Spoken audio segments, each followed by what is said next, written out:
of no payments and no interest. Upgrade your bathroom while saving big. Call or visit westshorebath.com. From kindergarten to graduation, Local 3 News covers your child's classroom. If you are looking for something fun to do in the next several weeks, kind of to welcome in the fall season and get ready to go out and explore, Lucy Reimer here has some fun ideas for you. She's with the Museum and Cultural Center at 5 Points. Good to see you. Good to see you, Julie. How are you? I am very fine, thank you, and I'm glad that you are. You've been very busy. We are very busy. You know, we have kind of a calm summer with just our few summer camps.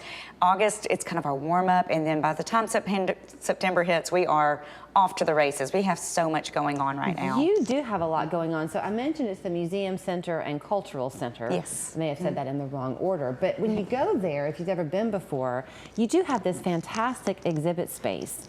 And you rotate exhibits, so you have a new one. We do. We have about 8 to 12 exhibits that we rotate through each year, and it's a lot. We have 2 different rotating exhibit areas, one in our hallway when you first enter in, and then our bigger space in our permanent exhibit hall. And right now we have an exhibit on display called the American Revolution Experience.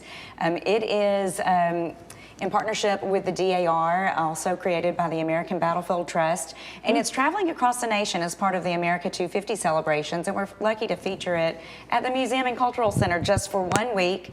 So it opened yesterday, and it will be on display through September 11th. Okay, so only for a limited time. Only for a limited time. And we have all sorts of activities planned around this exhibit. We actually have, a luncheon that we're hosting with a sculpture artist. Her name is Mary Rudin, and she's made a beautiful bronze sculpture that we featured in the exhibit as well. She's going to tell us about her sculpture. It's of a woman named Mary Patton, who was a gunpowder maker. Wow. We have a genealogy class that is on Saturday. It's pretty popular. We have a lot of people who have registered for that, and then we've got a lecture on Thursday, September 11th. Okay, not to get too in the weeds with you, but with the genealogy class, sure. What do? You bring kind of some basic parts of your history that you know, and then they teach you kind of how to connect the dots? How to put it together. And we've hosted a few of these in the past with our local COCOE chapter of the National Society of the Daughters of the American Revolution. And sometimes they will talk specifically about how to research your patriot, because you do have to be, have lineage there to be in their organization. Right. And so they will talk about how to document that appropriately. But I think this class is a little bit more generalized that they're doing this time and may have a wider appeal. So. And you know, when you begin to have a conversation about the Revolutionary War, you go back to 5th grade, I guess, for me, thinking about what I learned. But of course, the European settlers were here, but so were the Native Americans. So y'all have got a lecture coming up, We right? do. So, of course, in 1776, there was no state of Tennessee.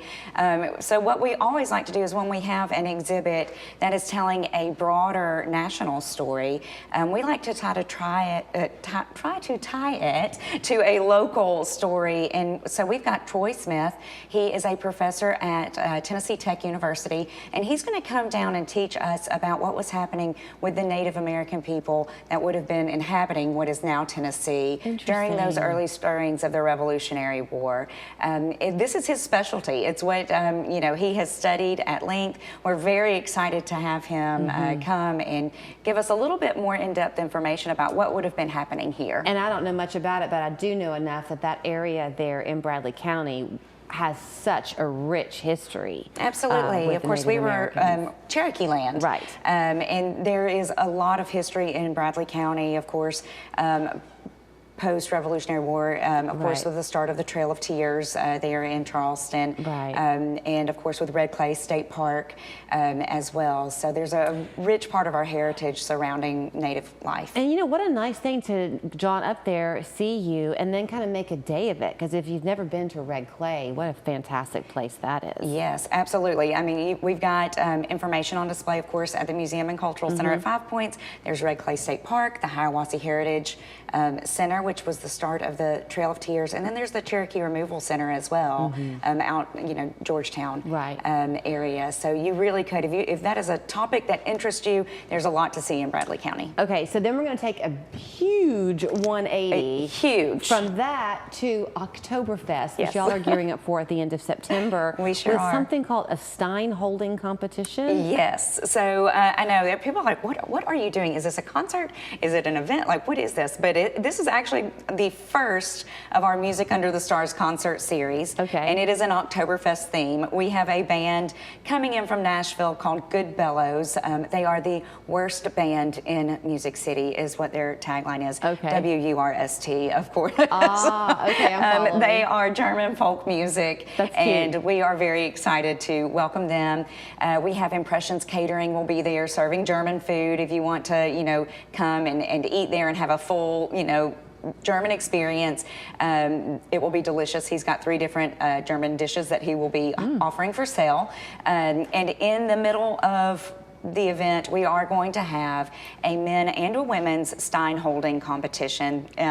We are an official qualifying round for the USSA, that's the United States Stein Holding Association state competition. So whoever wins in Cleveland on September 26th, that's a Friday, we'll go on to the state tournament in Knoxville, and if you can hold your Stein the longest there, you can qualify for the national competition. So, first of all, who knew there was such a thing? I know. Secondly, do you know enough to tell us what is involved with how you hold? Is it to not spill the beer? while Yeah, hold you your cannot Stein? spill even 1 drop of beer. Okay. You have to hold your Stein, out. Your elbow has to be locked. You Okay. can't lean back really far. You can't hold it out to the side or brace against your... Is it just for who can hold it the longest? Who can hold it the longest? So apparently okay. men who have trained, and apparently it does take quite a bit of training, can hold it about 10 minutes. Yeah, that would be a lot. It's a long time, and it is a 1-liter glass Stein filled with beer, so it is That's heavy. heavy. It's heavy. And then women can usually hold it around 3 minutes.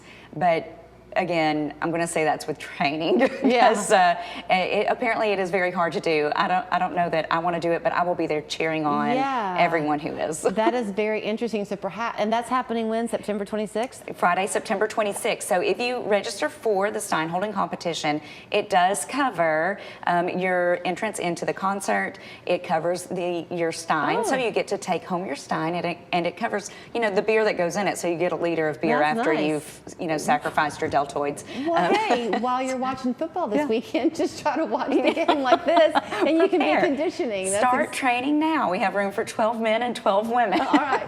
And you'll find all of this at the Museum Center at 5 Points on Inman Street in Cleveland. Museumcenter.org is their website. Really, if you've never been, let this be your entry in either activity you choose, because they really do have a wonderful exhibit center. Thank you so Lisa. much. Car crash? You gotta get Gary. If you've been injured in a car crash, here are 3 important things you need to know. 1,